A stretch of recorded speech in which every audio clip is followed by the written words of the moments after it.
শোনো, এই যে 25 টাকা সবাই পাবো, সেটা আমরা 5 ভাগে ভাগ করে নেব।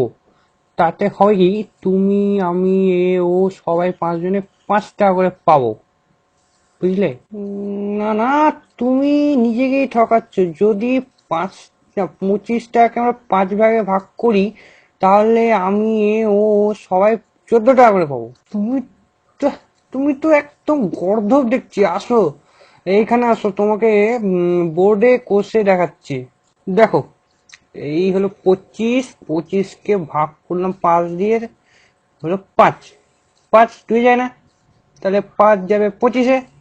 5 5 25।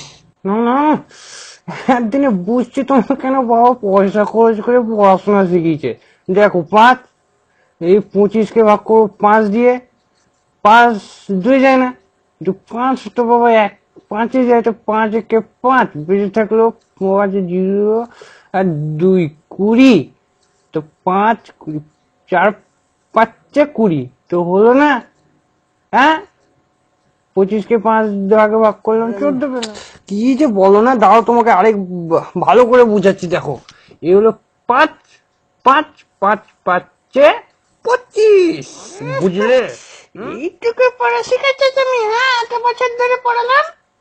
হ্যাঁ, ছি, 14কে 5 দিয়ে গুণ করলাম। 4 5 20, 5 1 5, 20 5 25।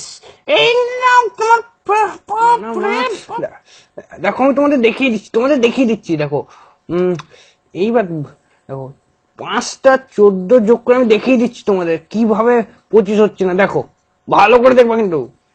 5টা 14 আমি যোগ করবো আর 25 হবে না। দেখো, 4 4 8 12 16 20, 21 22 23 24 25।